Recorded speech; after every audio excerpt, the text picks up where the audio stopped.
Welcome ناظرین، on line reporters کے ساتھ قمر زمان بھٹی آپ کی خدمت میں حاضر ہے۔ آج پھر آپ کہہ لیں کہ لاہور کے اندر ایک ہل جل دیکھنے کے ملی، اور وہ ہل جل جو تھی وہ پی ٹی آئی کی طرف سے ایک ملک گیر احتجاج جو تھا فارم 47 کے خلاف اور فارم 45 کے نتائج قبول نہ کرنے کے خلاف ان کی اپیل تھی، اور اس کے اوپر احتجاج ملک گیر تھا۔ لاہور میں بھی اس کا احتجاج ہوا، کچھ گرفتاریاں بھی ہوئیں، لیکن یہ احتجاج اتنا دھانسو قسم کا، اتنا زبردست قسم کا احتجاج نہیں تھا جس کے بارے میں پی ٹی آئی کے لوگ کلیم کرتے تھے کہ انہوں نے لاہور جو ہے وہ جیت لیا ہے، پورا پاکستان جیت لیا ہے، 180 نشستیں جیتی ہیں، کلین سویپ کیا ہے۔ لیکن احتجاج میں وہ نہ تو کلین سویپ کا رنگ نظر آیا، نہ کوئی ایسا رنگ نظر آیا کہ جس میں آپ کہہ سکیں کہ جناب بڑا لوگوں نے بھرپور قسم کا احتجاج کیا ہے۔ یہ ضرور ہوا کہ تقریباً 2.5 سے 3 درجن لوگ نکلے احتجاج کے لیے، اور ان سے نمٹنا آزما ہونے کے لیے تقریباً 350-400 پولیس اہلکار تھے۔ اب ظاہر ہے جہاں پہ 35-36 لوگ ہوں اور 350-400 پولیس اہلکار ہوں تو وہ کیا مقابلہ کریں گے، کیا پدی اور کیا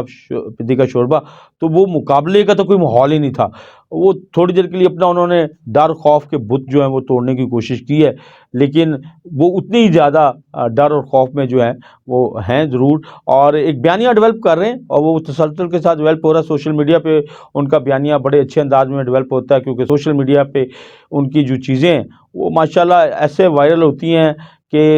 ایک بندہ جو ہے اس کو پتہ نہیں 9 ہزار مرتبہ جو ہے، بلکہ 9 لاکھ مرتبہ جو ہے وہ وائرل کرتا ہے، اور اس کے بعد جو ہے پھر وہ ظاہر ہے کہ وہ پھر ملینز میں معاملہ چلے جاتے ہیں، اور دنیا کو میسج یہی جاتا ہے کہ شاید پاکستان میں صرف ایک ہی پولیٹیکل پارٹی ہے۔ انقلاب کہتے تو ہیں کہ یہ انقلاب تھا 8 فروری کا۔ انقلاب کے بارے میں لوگ کہتے ہیں کہ انقلاب اس کو کہتے ہیں کہ جس میں لوگ کسی ڈر خوف کے بغیر جو ہے اپنی اوپینین کے لیے سڑک پہ کھڑے ہوں۔ یہ لوگ مثالیں تو دیتے ہیں پاکستان پیپلز پارٹی کے حوالے سے کہ جناب انہوں نے ان کے اوپر جو ہے وہ ان کو تو کوئی اس قسم کا کاروبار نہیں، ان کی گرفتاری ہوئی تھی تو ان کو تو احتجاج کرنے کا حق تھا، لیکن وہ لوگ جو تھے وہ گرفتاریوں سے گھبراتے بھی نہیں تھے، گرفتاریوں کا سامنا بھی کرتے تھے، اور ہر طرح کے معاملات کے لیے تیار بھی رہتے تھے۔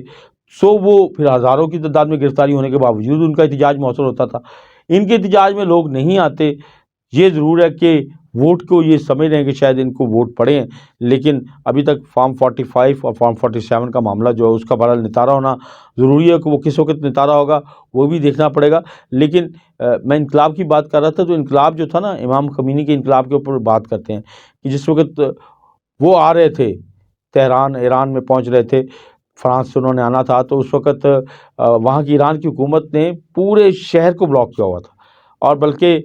کچھ ایسے علاقے بھی تھے کہ جہاں پہ آپ کہہ لیں کہ کنکریٹ یا جو دیواریں ہیں وہ کھڑی کر دی گئی تھی کہ یہ لوگ شہر کی طرف یا ایئرپورٹس کی طرف نہ جائیں۔ لیکن جب امام خمینی کا طیارہ تہران پہ لینڈ کر رہا تھا تو پھر لوگ جس طریقے سے ان دیواروں کو پھلانگ کے وہاں ایئرپورٹ پہ پہنچے، تو پھر آدھے گھنٹے بعد جو ان کا رضا پہلوی جو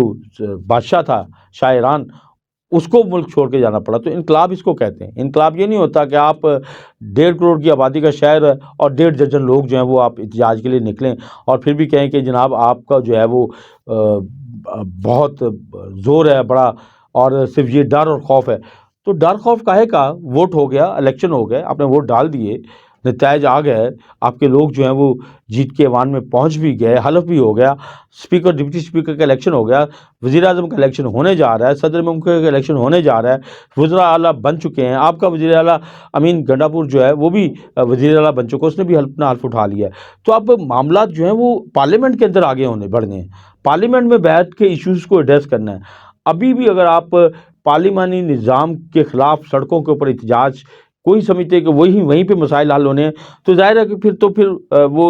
جو احتجاج کا ایک جمہوری حق ہوتا ہے اس کو بھی آپ کسی اور انداز میں لے جا کے اس کو پرتشدد ماحول کا رخ دیکھ کے جو ہے وہ جو ترقی کا پہیہ کسی جمہوری دور میں